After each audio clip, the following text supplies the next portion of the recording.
رحمة للعالمين یا رحمة للعالمين یا رحمة للعالمين.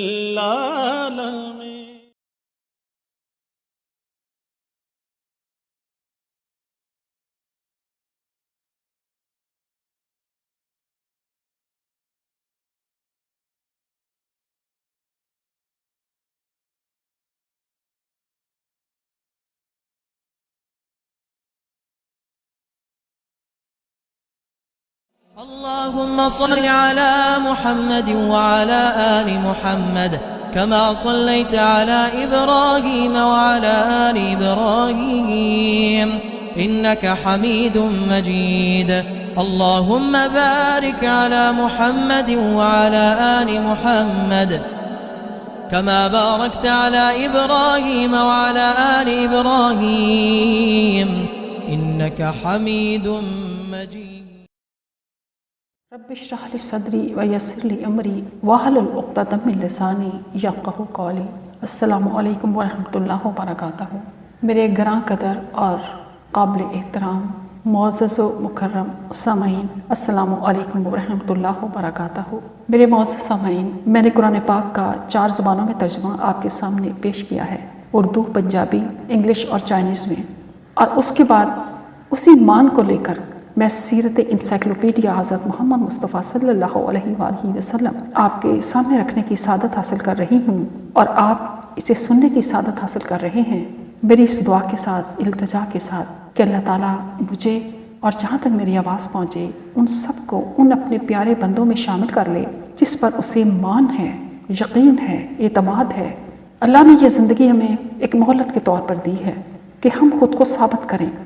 اپنی بے وفائی، وہ جو ہم نے عالم ارواح میں کی، جنتوں میں کی، اس بے وفائی کو وفا میں ثابت کر کے اپنے اصل مقام کی طرف لوٹ سکیں. اور وہ منتظر نکاح ہے. قرآن پاک میں فرمایا گیا ہے، میں نے اپنے بندوں کے لیے جنت میں ایسی چیزیں پیدا کی ہیں ان کے لوٹ آنے کے لیے جسے آج تک اور قیامت تک نہ کسی انسان نے سوچا، نہ اس کا خیال گزرا اور نہ اس نے دیکھا. پھر سے کتنی محبت کی گئی انسان سے، بے پناہ محبت کی گئی. تو ہم کیوں نہیں اپنی چند روزہ اس زندگی میں اس مان کو حاصل کرنے کی کوشش کرتے جو اللہ تعالیٰ نے ہم پر کیا ہے. اب اللؤلؤ مکنون سیرت انسائکلوپیڈیا کی یہ 3ری جلد ہے، جلد نمبر 16، اور آپ کے سامنے میں پیش کرنے جا رہی ہوں وحی الہی کی معجزہ نمایاں. آئیے ہم اپنا سبق آج کا شروع کرتے ہیں. الحمدللہ نحمدہ ونستعینہ ونستغفرہ ونعوذ باللہ من شرور انفسنا ومن سیئات اعمالنا. من یہدہ اللہ فلا مضل لہ ومن یضلل فلا ہادی لہ. واشہد ان لا الہ الا اللہ وحدہ لا شریک لہ واشہد ان محمدا عبدہ ورسولہ. وحی الہی کا نزول رسول اللہ صلی اللہ علیہ وآلہ وسلم کے لیے بڑا مبارک اور تعجب خیز تجربہ تھا. آپ صلی اللہ علیہ وآلہ وسلم کو بذریعہ وحی آپ کے منصب سے آگاہ کر دیا گیا اور یہ فرض سونپا گیا کہ آپ صلی اللہ علیہ وآلہ وسلم پورے عالم انسانیت کی آگاہی کے لیے یہ اعلان فرما دیں کہ اللہ وحدہ لا شریک پر ایمان لاؤ اور نیک اعمال کرو. نیکی کا نتیجہ اچھا اور برائی کا لازمی نتیجہ برا ہے. جو شخص رب ذوالجلال کی چوکھٹ چھوڑ کر غیروں کے در پر جھکے گا وہ ہمیشہ خائب و خاسر رہے گا. رسول اللہ صلی اللہ علیہ وآلہ وسلم منصب نبوت کے فرائض نبھانے کے لیے وحی کی روشنی کے منتظر رہتے تھے، اور جب وحی کا سلسلہ منتقل ہو جاتا تھا تو ایسا وقت آپ صلی اللہ علیہ وآلہ وسلم پر بہت گراں گزرتا تھا. آپ وحی کا پیغام وصول کیے بغیر کوئی بات نہیں کہتے تھے. پہلی وحی اترنے کے بعد کچھ عرصے کے لیے وحی کا سلسلہ رک گیا.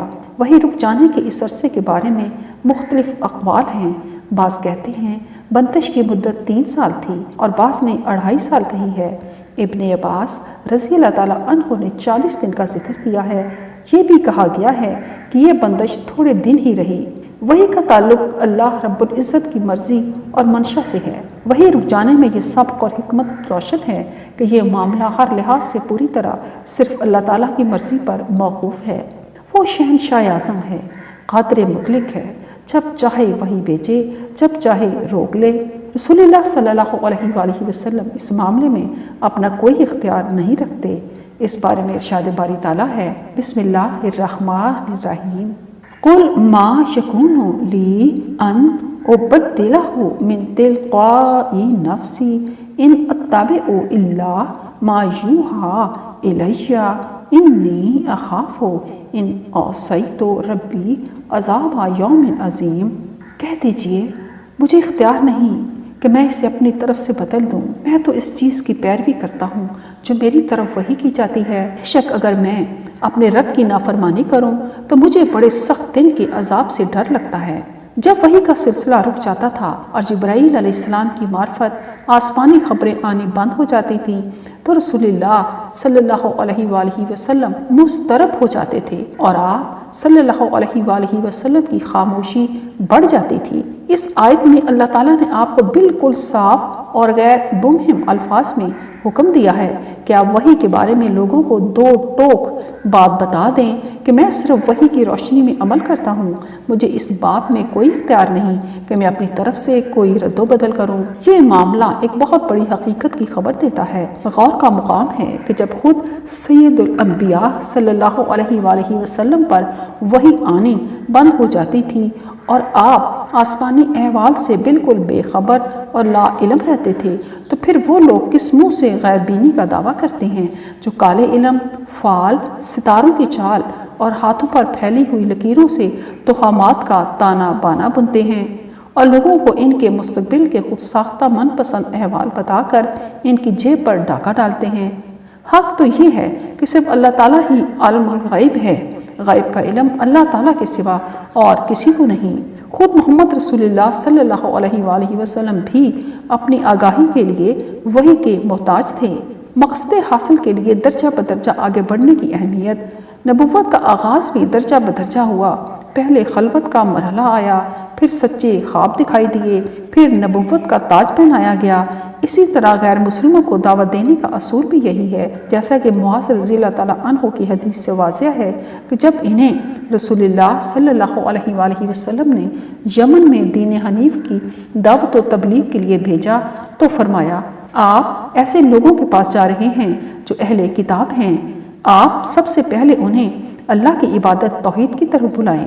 جب وہ اللہ کی معرفت حاصل کر لیں تو انہیں بتائیں کہ اللہ تعالیٰ نے ان پر دن رات میں 5 نمازیں فرض کی ہیں۔ جب وہ اس پر عمل کرنے لگیں تو آپ انہیں بتائیں کہ اللہ تعالیٰ نے ان پر زکوٰۃ فرض کی ہے اور جو ان کے مالداروں سے لے کر انہی کے غربا کو دی جائے گی۔ جب وہ یہ بات مان لیں تو آپ ان سے زکوٰۃ لیں، لیکن زکوٰۃ میں لوگوں کے بہترین مال نہ لیے جائیں۔ یا ایھا المدثر یا ایھا المزمل۔ جب وحی کی روح اٹھ گئی تو سورہ مدثر اور سورہ مزمل یکے بعد دیگرے نازل ہوئیں۔ اس سلسلے میں نبی کریم صلی اللہ علیہ وآلہ وسلم نے فرمایا، میں نے غار حرا میں کچھ وقت گزارا، پھر جب میں نیچے اترا تو میں نے آسمان سے ایک آواز سنی۔ میں نے دائیں طرف بھی دیکھا، بائیں طرف بھی دیکھا، آگے پیچھے ہر طرف نظر دوڑائی لیکن کچھ نظر نہ آیا۔ پھر آسمان کی طرف دیکھا تو مجھے ایک وجود فرشتہ نظر آیا۔ میں گھر خدیجہ کے پاس پہنچا اور ان سے کہا، دثرونی وصبوا علیہ ماء باردا، مجھے کمبل اوڑھا دو اور مجھ پر ٹھنڈا پانی ڈالو۔ چنانچہ انہوں نے مجھے کمبل اوڑھا دیا اور مجھ پر ٹھنڈا پانی ڈالا۔ اس پر یہ آیات نازل ہوئیں، یا ایھا المدثر قم فانذر وربک فکبر، اے چادر میں لپٹنے والے اٹھیے اور ڈرائیے اور اپنے رب کی بڑائی بیان کیجیے۔ اس کے بعد تسلسل سے وہی نازل ہونے لگی۔ کچھ روایات میں یا ایھا المزمل کے پہلے نازل ہونے کا بھی ذکر ہے۔ ابن اسحاق رحمۃ اللہ علیہ کہتے ہیں کہ جب وہی آنے کا سلسلہ رک گیا اور آپ پر یہ مرحلہ شاق گزرنے لگا تو آپ نے خود کلامی کے انداز میں اپنے آپ سے کہا، مجھے خدشہ ہے کہ میرا ساتھی مجھ سے ناراض ہو گیا ہے یا اس نے مجھے چھوڑ دیا ہے۔ پھر جبرائیل علیہ السلام سورۃ الضحیٰ لے کر آ گئے۔ اس میں اللہ تعالیٰ نے آپ کو تسلی دی اور ارشاد فرمایا، بسم اللہ الرحمن الرحیم، ما ودعک ربک وما قلی۔ اے نبی، آپ کے رب نے آپ کو چھوڑا ہے نہ ناراض ہوا ہے۔ پھر مزید تسلی دیتے ہوئے فرمایا، وَلَلْآخِرَةُ خَيْرٌ لَكَ مِنَ الْأُولَىٰ وَلَسَوْفَ يُؤْتِيكَ رَبُّكَ فَتَرْضَىٰ۔ اور یقیناً آپ کے لیے آخرت دنیا سے بہت بہتر ہے اور جلد ہی آپ کا رب آپ کو اطمینان دے گا کہ آپ راضی ہو جائیں گے۔ پھر پچھلی نوازشوں اور مہربانیوں کا ذکر کرتے ہوئے فرمایا، الم شجد کا یتیمن فآویٰ ووجدک ضالا فہدیٰ ووجدک عائلا فأغنیٰ۔ کیا اس نے آپ کو یتیم نہ پایا پھر ٹھکانہ عطا کیا اور آپ کو ناواقف رہ پایا پھر ہدایت بخشی، اور آپ کو تنگ دست پایا پھر مالدار کر دیا۔ سورۃ ضحیٰ کی شان نزول کے بارے میں معتبر روایت یہی ہے جسے امام بخاری رحمۃ اللہ علیہ نے بیان کیا ہے۔ جنب بن سفیان بجکی رحمۃ اللہ علیہ بیان کرتے ہیں کہ ایک مرتبہ رسول اللہ صلی اللہ علیہ وآلہ وسلم بیمار ہو گئے۔ آپ 2 یا 3 رات قیام اللیل کے لیے نہیں اٹھے۔ ایک عورت ام جمیل آئی اور کہنے لگی، اے محمد، مجھے لگتا ہے کہ تمہارے شیطان نے تمہیں چھوڑ دیا ہے، وہ 2-3 راتوں سے تمہارے پاس نہیں آیا۔ تب اللہ عز و جل نے یہ سورت نازل کی، والضحیٰ واللیل اذا سجی ما ودعک ربک وما قلی۔ دھوپ چڑھنے کے وقت کی قسم اور رات کی قسم جب وہ چھا جائے۔ اے نبی، آپ کے رب نے آپ کو چھوڑا نہ وہ آپ سے ناراض ہوگا۔ یہ ایک اور طرح کی بندش ہے، اس سے وحی کی معروف بندش مراد نہیں۔ ٹھیک بات یہی ہے جو صحیح بخاری کی روایت میں بیان کی گئی ہے کہ وحی کی بندش کے بعد سب سے پہلے سورہ مدثر کی ابتدائی آیات نازل ہوئیں، جبکہ سورہ مزمل کی ابتدائی آیات اور سورۃ الضحیٰ بھی بالکل ابتدائی دور کی صورتیں ہیں۔ وحی کی بندش ختم ہونے کے بعد جب دوبارہ نزول وحی کا سلسلہ شروع ہوا تو سورہ مدثر کی ابتدائی آیات میں پہلی مرتبہ آپ کو حکم دیا گیا کہ آپ اٹھیں اور انسانوں کو اس گمراہی کے انجام سے ڈرائیں جس میں وہ مبتلا ہیں۔ اس دنیا میں جہاں غیروں کی بڑائی کے ڈنکے بج رہے ہیں، آپ اللہ کی بڑائی کا اعلان کریں۔ اللہ تعالیٰ نے جب نبی کریم صلی اللہ علیہ وآلہ وسلم کو حکم دیا، قم فانذر، کھڑے ہو جائیے اور لوگوں کو ڈرائیے، تو آپ مسلسل 23 سال تک اس پر کاربند رہے اور حکم کی بجا آوری کا حق ادا کر دیا۔ سورہ مدثر کی اگلی آیات میں فرمایا، بسم اللہ الرحمن الرحیم، وَثِيَابَكَ فَطَہِّرْ وَالرُّجْزَ فَاہْجُرْ وَلَا تَمْنُن تَسْتَكْثِرْ وَلِرَبِّكَ فَاصْبِرْ۔ اور اپنے کپڑے پاک رکھیے اور ناپاکی سے دور رہیے اور زیادہ حاصل کرنے کے لیے احسان نہ کیجیے اور اپنے رب کی خاطر صبر کیجیے۔ ان آیات میں نبی صلی اللہ علیہ وآلہ وسلم کو یہ ہدایت فرمائی گئی کہ اب جو کام آپ کو کرنا ہے اس کا تقاضا یہ ہے کہ آپ ظاہری و باطنی پاکیزگی اور کامل اخلاص کے ساتھ مخلوق کی اصلاح کا فریضہ انجام دیں۔ آپ نہ صرف روحانی پاکیزگی کا خیال رکھیں بلکہ لباس اور جسمانی پاکیزگی کا بھی خاص اہتمام کریں، کیونکہ ظاہری حالت اور لباس اندرونی حالت کا عکاس ہوتا ہے۔ رسول اللہ صلی اللہ علیہ وآلہ وسلم کو کسی پر احسان کر کے زیادہ پانے کی امید نہ رکھنے کی تلقین بھی کی گئی۔ اس میں امت کے لیے یہ سبق چمک رہا ہے کہ کسی پر احسان کر کے اسے اپنا غلام ہی نہ بنا لیں اور احسان کی آڑ میں استحصال نہ کریں۔ دوسری جگہ فرمایا گیا بسم اللہ الرحمن الرحیم لا تبطلوا صدقاتکم بالمن والعذا، اپنے صدقات کو احسان جتا کر اور تکلیف دے کر ضائع مت کرو۔ فرمان الہی وَلِرَبِّكَ فَاصْبِرْ میں یہ ارشاد ہے کہ اللہ تعالیٰ کی طرف دعوت کا کام شروع کرنے کے بعد مخالفین کی جانب سے مخالفت، استہزاء اور مذاق سے لے کر آپ کو قتل کرنے تک کی سازشیں کی جائیں گی اور مختلف تکالیف کا سامنا کرنا پڑے گا جس پر آپ کو صبر کرنا ہوگا۔ نزول وحی کی مختلف کیفیتوں کے متعلق اللہ تعالیٰ کا فرمان ہے بسم اللہ الرحمن الرحیم وَمَا كَانَ لِبَشَرٍ أَن يُكَلِّمَهُ اللَّهُ إِلَّا وَحْيًا أَوْ مِن وَرَاءِ حِجَابٍ أَوْ يُرْسِلَ رَسُولًا فَيُوحِيَ بِإِذْنِهِ مَا يَشَاءُ إِنَّهُ عَلِيٌّ حَكِيمٌ، اور یہ کسی بشر کے لائق نہیں کہ اللہ اس سے کلام کرے مگر الہام دل میں القاء کر کے یا پردے کے پیچھے سے یا فرشتہ بھیج کر، اور وہ فرشتہ اللہ کے حکم سے جو اللہ چاہے وہی کرتا ہے، بلا شبہ وہ بلند مرتبہ خوب حکمت والا ہے۔ حافظ ابن قیم رحمۃ اللہ علیہ لکھتے ہیں اللہ تعالیٰ نے محمد صلی اللہ علیہ وآلہ وسلم پر مختلف طریقوں سے وحی نازل فرمائی۔ نمبر 1، سچے خواب۔ انبیاء علیہ السلام کے خواب وحی ہوتے ہیں۔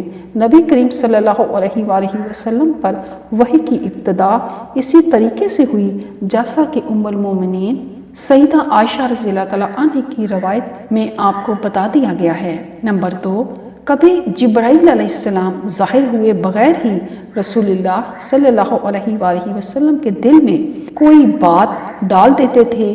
جب ایسا موقع آتا تو رسالت آپ صلی اللہ علیہ وآلہ وسلم مان سمجھ جاتے تھے کہ جبرائیل علیہ السلام میرے دل میں بات ڈال رہے ہیں، جیسا کہ خود نبی کریم صلی اللہ علیہ وآلہ وسلم نے فرمایا روح القدس نے میرے دل میں یہ ڈالا، جیسا کہ خود نبی کریم صلی اللہ علیہ وآلہ وسلم نے فرمایا روح القدس نے میرے دل میں یہ ڈالا کہ کوئی شخص اس وقت تک فوت نہیں ہوتا جب تک وہ اپنا پورا رزق حاصل نہیں کر لیتا، لہذا اللہ تعالیٰ سے ڈرو اور اچھے طریقے سے رزق طلب کرو۔ نمبر 3، کبھی فرشتہ رسول اللہ صلی اللہ علیہ وآلہ وسلم کے سامنے کسی آدمی کی صورت میں ظاہر ہوتا، وہ آپ کو وحی سناتا اور آپ اس وحی کو یاد کر لیتے۔ اس صورت میں صحابہ کرام بھی کبھی کبھی فرشتے کو دیکھ لیتے تھے۔ نمبر 4، کبھی رسول اللہ صلی اللہ علیہ وآلہ وسلم پر وحی گھنٹی کی آواز کی مانند آتی تھی۔ یہ صورت آپ پر بہت بھاری گزرتی تھی۔ وحی کی شدت کی وجہ سے آپ صلی اللہ علیہ وآلہ وسلم کی پیشانی پر پسینہ چمک اٹھتا تھا، اور کبھی ایسا ہوتا تھا کہ آپ کی اونٹنی بیٹھ جاتی تھی۔ وحی کی اس شدت کو سیدنا زید بن ثابت رضی اللہ تعالیٰ عنہ نے اس طرح بیان کیا ہے۔ وہ فرماتے ہیں کہ ایک مرتبہ رسول اللہ صلی اللہ علیہ وآلہ وسلم نے مجھے یہ آیت املا کرائی بسم اللہ الرحمن الرحیم لا یستوی القاعدون من المؤمنین غیر اولی الضرر والمجاہدون فی سبیل اللہ، ایمان والوں میں سے کسی عذر کے بغیر بیٹھ جانے والے اور اللہ کے راستے میں جہاد کرنے والے برابر نہیں ہیں۔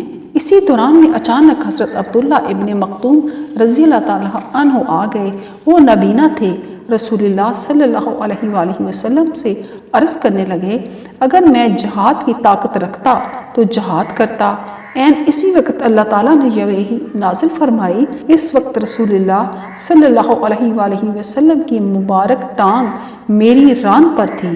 اس حالت میں مجھ پر اتنا زبردست بوجھ پڑا کہ مجھے اپنی ران کچلی جانے کا خوف پیدا ہو گیا۔ کبھی رسول اللہ صلی اللہ علیہ وآلہ وسلم جبرائیل علیہ السلام کو ان کی اصل شکل میں دیکھتے اور وہ آپ پر اللہ کے حکم کے مطابق وحی کرتے، جیسا کہ سورۃ نجم میں اس کی وضاحت بھی آتی ہے۔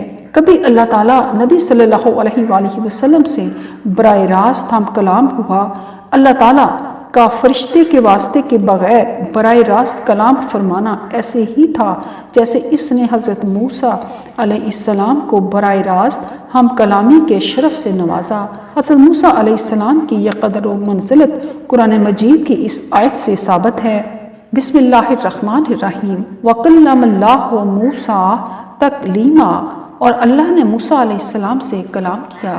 یہ فضیلت نبی کریم صلی اللہ علیہ وآلہ وسلم کو معراج کی رات حاصل ہوئی۔ رسول اللہ صلی اللہ علیہ وآلہ وسلم نے فرمایا، پھر مجھے اور زیادہ بلندی پر لے جایا گیا، حتیٰ کہ میں ایک ایسے مقام پر پہنچا جہاں مجھے قلموں کی سرسراہٹ سنائی دے رہی تھی۔ نمازوں کی تعداد کم کرانے کے لیے آپ صلی اللہ علیہ وآلہ وسلم بار بار اوپر جاتے رہے۔